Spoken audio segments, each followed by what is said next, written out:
Hi, my name is Camila Gomez and I'm in the course APK4141. In this video, I will put my client through the required movement assessments and then demonstrate exercises and stretches in my final corrective plan at the end.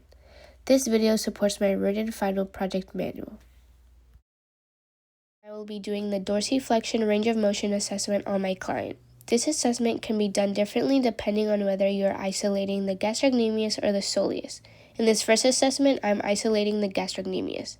Your client should start by facing a wall. Then they go into a lunge position and back up until the front knee won't be hitting the wall.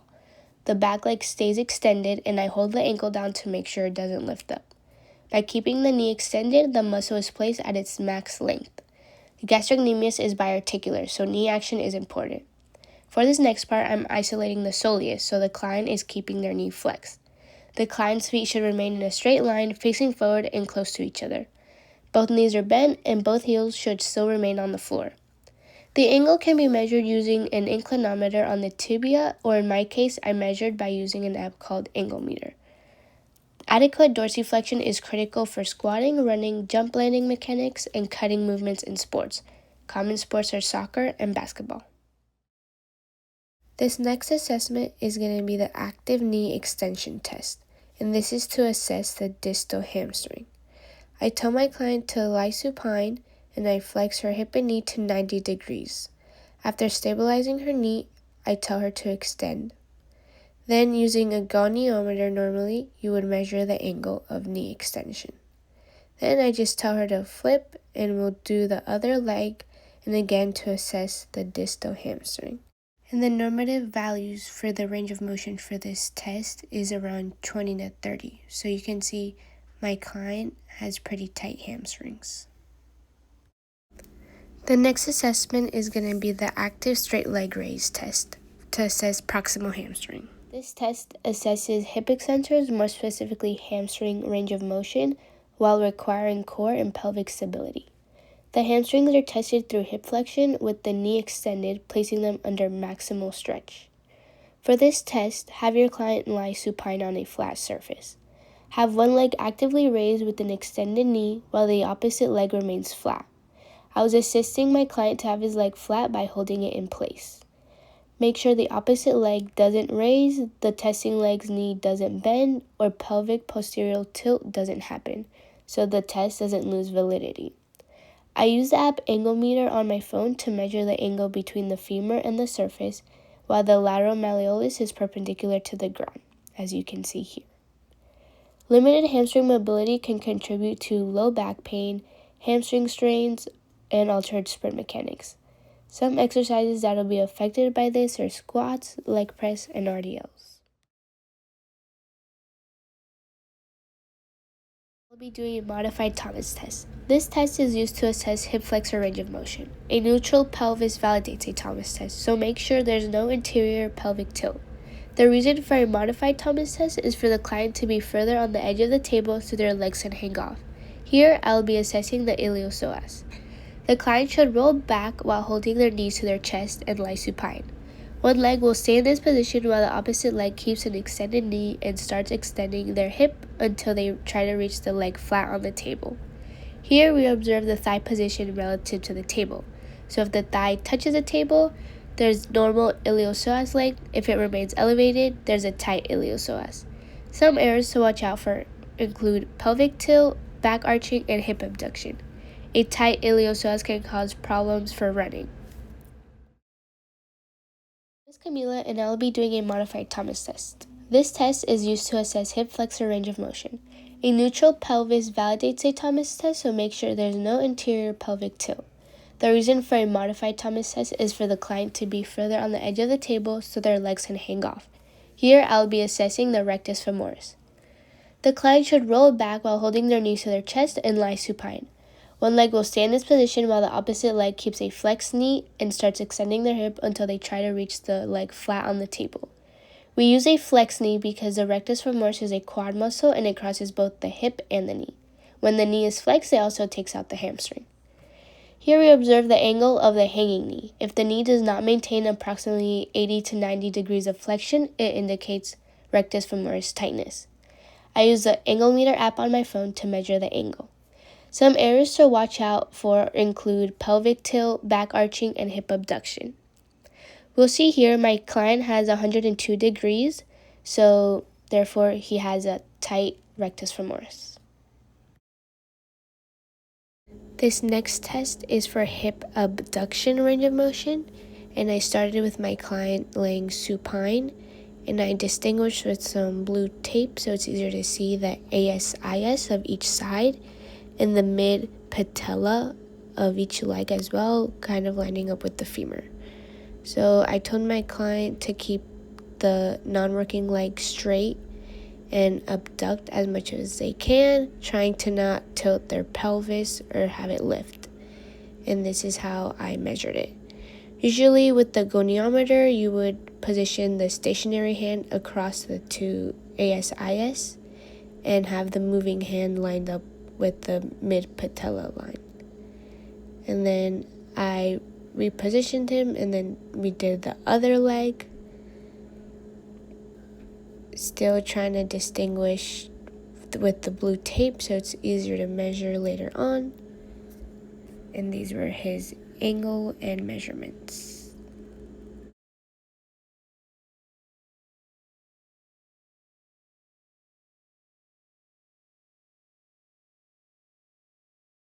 This next test is the lower body Y balance test, and I just started off giving an example to my client. This video is a little sped up, but you start off with placing some tape in the shape of a Y and draw the marking position where all the points meet. So we place paper cups in their starting position, which is a few centimeters off the center. And the client should start with placing one leg down, which is a stance leg, on the starting line. And the other leg should reach as far as they can while pushing the paper cup. In this case, my client is unshod, which means with no shoes. It's important to note that she must keep her heel down, not shift her weight, and keep her hands on her hips. If she were to fail this, she would have to restart her whole attempt. In her case, I also allowed some accommodation since she wasn't able to balance consecutively for the whole test. So I allowed her to reset her feet before continuing to the next site. But then once that is done, I use a marker to mark where the cup was pushed to.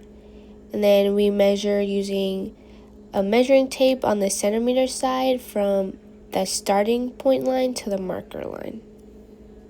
This test assesses a lot of balance and stability, and it's extremely important for injury risk screening and to see if there's any asymmetries between the legs.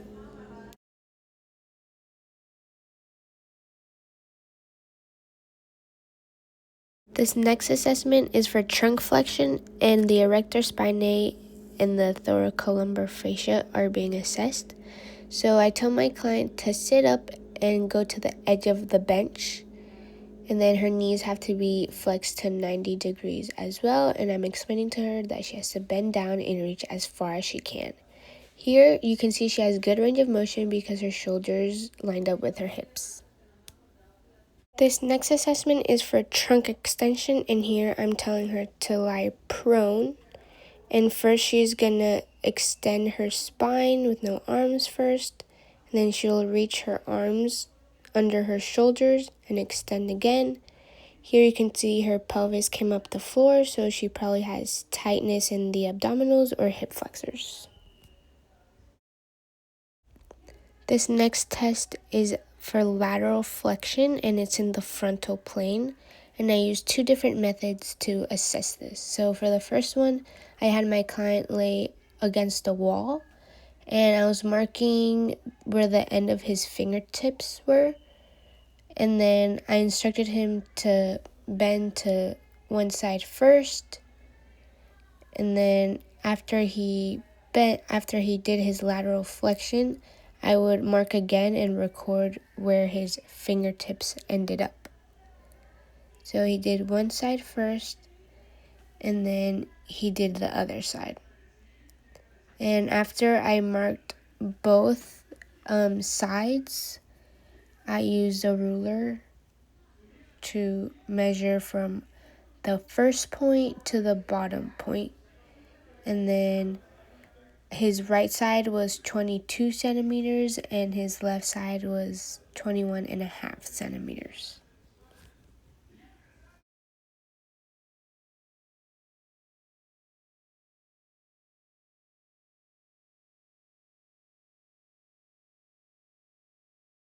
This next assessment is still going to be for trunk lateral flexion, but I'm using another method.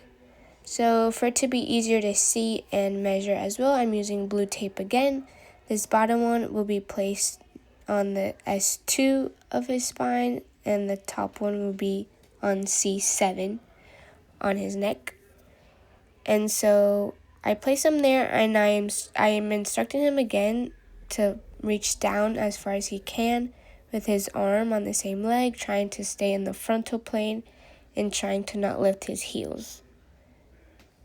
And then if you were to use a goniometer, the stationary arm would stay on S2 and the moving arm would be measuring following C7.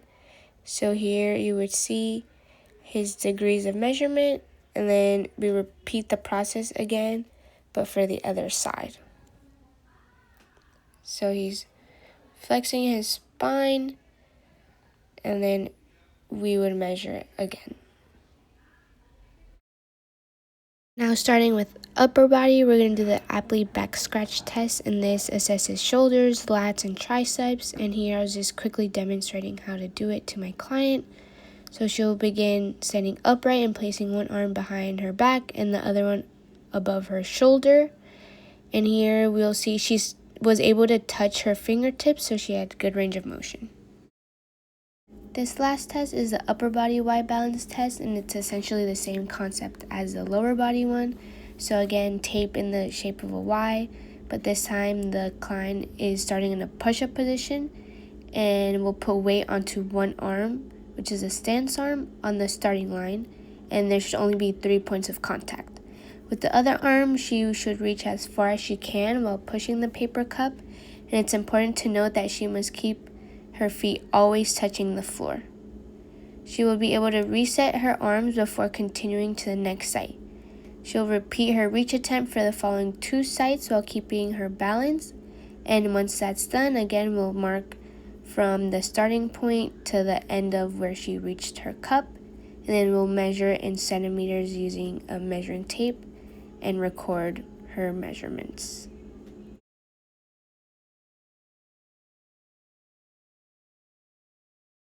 My corrective and maintenance plan is going to be based on the results we just got from the assessments we did.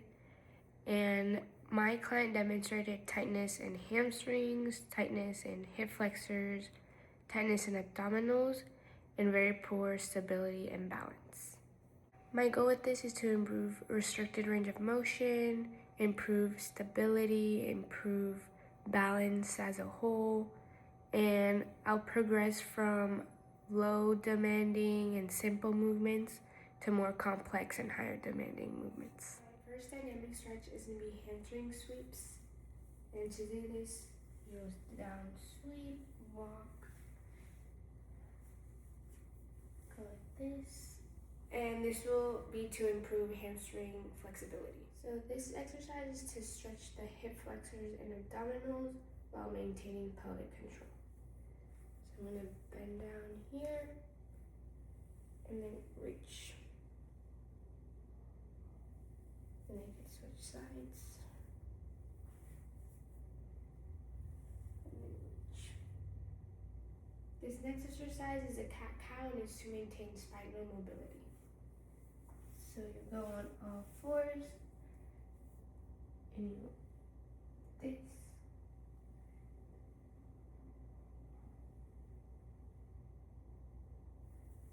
So this one we're going to do leg swings in the sagittal plane to improve hip flexion and extension. You could do this holding on to something, or if you don't have to, that's fine. You'll swing up and down. This one is also going to be leg swings, but in the frontal plane to help with adduction and abduction. So again, you can hold on to something, and then you'll swing out and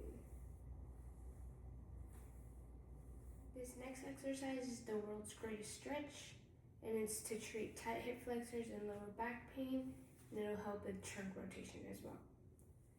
So you lunge back, put opposite arm, lean in, and then open up towards the other side. Then we could do the other leg. Opposite arm, lean in, and then open. It's going to be a static stretch, and we're going to be stretching our hamstrings. It's going to be a seated hamstring stretch. So you can sit down, bend, and reach to one side, reach to the other side. This next one is going to be to assess tight hip flexors as well, but in a static stretch. So you can bend down to a lunge, then lean forward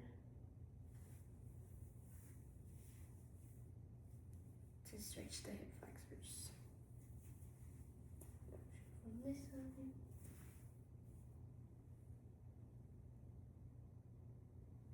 This exercise is called the clock reach, and it's to help with a lot of stability and core. So you'll go on a single leg, and then imagine there's a clock and try to reach every time as far as you can. And try to reach. This next exercise is going to be standing marches, and this is to improve coordination and stability. It'll engage your core, your hip flexors, and some glutes. And we'll start by standing on one leg, holding the weight above that same leg. You can reach your arm out for balance or on your hip, and then you'll march up. And we're doing this unilaterally. And then you could also switch sides, hold the weight up, and make sure you're engaging your core and squeezing to feel it.